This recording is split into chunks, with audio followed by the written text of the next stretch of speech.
ನೀವು ಯಾರ ಮನೆ ಬಾಗಿಲಿಗೂ ಬಯೋಡೇಟಾ ಹಾಕೊಂಡು ತಿರುಗೋ ಅವಶ್ಯಕತೆ ಇಲ್ಲ. ನಿಮ್ಮ ವ್ಯಕ್ತಿತ್ವನ ನಿಮ್ಮ ಸಂಘಟನೆಯಲ್ಲಿ ತೋರಿಸ್ಕೊಂಡು ಇವತ್ತು ನೀವಿದ್ರೆ ಚಂದ್ರಶೇಖರ್ ಇದ್ರೆ ಇಲ್ಲೊಂದು 5,000 ಓಟ್ ಸಿಗುತ್ತೆ ಅಂದ್ರೆ ನಿಮ್ಮ ಮನೆ ಬಾಗಿಲಿಗೆ ಬರ್ತಾನಲ್ವೋ ಅವ್ರು ಯಾರಾದ್ರು.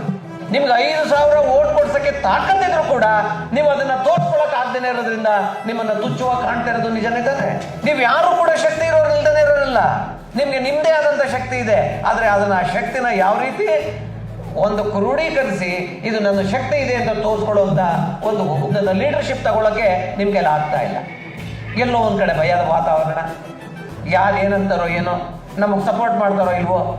ಯಾಕೆ ಈ ಸಮಾಜ ನಿಮಗೂ ಸೇರ್ಬೇಕಾಗಿರೋದು? ಯಾರಪ್ಪಂದಲ್ಲ ಈ ಸಮಾಜ. ಯಾರು ಧೈರ್ಯವಾಗಿ ಮುಂದೆ ಬಂದು ಇದು ನನ್ನ ಅಂತ ಕೂಟ ನೆಡ್ತಾನೋ ಅವತ್ತೊಂದು ದಿವಸ ಆಗುತ್ತೆ. ಅಂಬೇಡ್ಕರ್ ಅವರು ಪ್ರತಿಯೊಬ್ಬರಿಗೂ ಸಮಾನವಾದಂತ ತಂದ್ಕೊಟ್ಟಿದ್ದಾರೆ.